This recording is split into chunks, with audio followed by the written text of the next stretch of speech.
अस्सलाम वालेकुम दोस्तों जिस चीज़ का डर था वही हुआ। पाकिस्तान में आफ्टर बजट मोबाइल्स, सब मोबाइल्स, हर रेंज के मोबाइल महंगे हो गए हैं।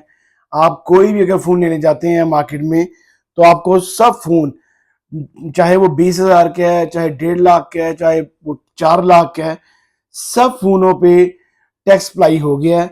अब सब फ़ोन महंगे हो गए हैं। और ये काफ़ी देर तक पहले कोरोना के बाद कोरोना में पाकिस्तान में मोबाइल प्राइसेस काफ़ी ऊपर चली गई, फिर काफ़ी नीचे आ गई, स्टेबल हो गई हुई थी, प्राइसेस नीचे आ रही थी। अब एकदम जैसे ही टैक्स का अप्लाई हुआ है, अनाउंस हुआ है, और उसके ये आपके जुलाई के पहले हफ्ते से ही सब फ़ोन महंगे होना शुरू हो गए हैं। वो चाहे किसी भी कंपनी का हो, वो चाइनीज़ हो, अच्छा इन्फिनिक्स हो, एमआई हो, ओप्पो हो, सैमसंग हो, सब फ़ोनों के प्राइसेस अप हो गई हैं। इस वीडियो में आज मैं आपको बताऊंगा कि कितनी कितनी प्राइसेस पे कितना कितना टैक्स लगा है। अगर बात की जाए, जैसे इनमें से सबसे जो इस लोएस्ट फ़ोन है मेरे पास, वो है स्मार्ट 8। ये 22,000 रुपये का था और ये 25,000 रुपये का हो गया। आप देखेंगे जो पाकिस्तान में 25,000 रुपये तक जो फ़ोन थे, उन पे 2-3 हज़ार रुपया आगे इंक्रीज हुआ है। इसी तरह अगर देखा जाए 30 से 35 हज़ार रुपये वाला फ़ोन, अगर 30 से 35 हज़ार में जाते हैं तो कम से कम 4 से 5 हज़ार रुपया पर फ़ोन महंगा हो गया है।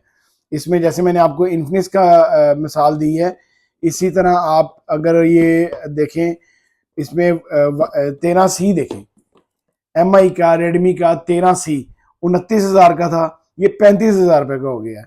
फिर इसके बाद अगर आप और ऊपर जाते हैं, 40 से 50 तक जाते हैं, तो वो आपका कम से कम 5 से 6 हज़ार रुपये ऊपर हो गया है। और आप 50 से ऊपर जाते हैं तो जैसे कल ही अभी ये आपके वीवो के प्राइसेस हैं, वो 50 से ऊपर जो जितने भी मॉडल्स हैं वो 10-10 हज़ार रुपये महंगे हुए हैं। वीवो का Y100 है, वो आपका 60,000 रुपये का आपके लिए अवेलेबल था मार्केट में, 70,000 उसकी प्राइस चली गई है। फिर इसके बाद लाख रुपए तक ये आपकी 10,000 का फर्क आपको मिलेगा। अब लाख से ऊपर जाते हैं 1.5 लाख तक, तो आपको कम से कम 20-20 हज़ार रुपये का आपको डिफरेंस मिलेगा।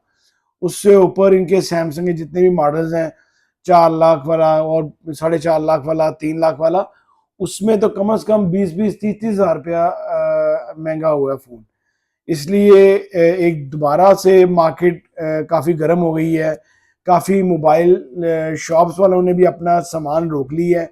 अगर कोई फ़ोन, कोई कंपनी का फ़ोन को कम महंगा हुआ है तो दुकानदारों ने और पैसे बढ़ा दिए हैं उसके। आप लोग अगर मार्केट जाएं तो एक दो काफ़ी 2-4 दुकानें आप चेक करें, जहां से आपको रेट अच्छा मिलता है आपने वहां से लेना है।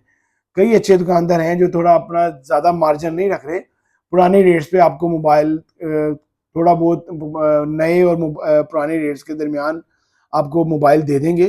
थोड़ा सा सर्च करके आप मोबाइल लें, या मेरी एडवाइस आपको ये है, अगर आप थोड़े दिन ठहर सकते हैं तो लाजमी ठहरें। शायद की बात यह है कि थोड़ा सा प्राइसेस वापस आ जाएं, क्योंकि जब नए मॉडल्स आएंगे तो इन प्राइसेस, इन जो पुराने फ़ोन हैं उनकी प्राइसेस थोड़ी वापस आएंगी। क्योंकि देखिए अब जो अगर आप 628 में, अगर जो पहले 35,000 का फ़ोन था, अगर आप 45,000 का लेंगे तो वो तो कोई फ़ायदा नहीं है। 6128 आपने 45 में लेना है, या आपने 464 आपने 27,000 में लेना है, तो वो तो कोई फ़ायदा ना हुआ। इसलिए थोड़ा सा वेट कीजिएगा, ये और थोड़े दिनों में थोड़े प्राइसेस वापस आ जाएंगी। आप लोग इजीली अपने कोई ना कोई मोबाइल चॉइस करके ले सकेंगे। अगर आपको मेरी वीडियो अच्छी लगी है तो प्लीज़ इसको लाइक कीजिएगा, शेयर कीजिएगा दोस्तों के साथ। और अगर कोई क्वेश्चन हो तो डिस्क्रिप्शन में मेरा आईडी मौजूद है इंस्टाग्राम का, आप मुझे मैसेज करें, लाजमी जवाब दिया जाएगा जी। अल्लाह हाफिज़।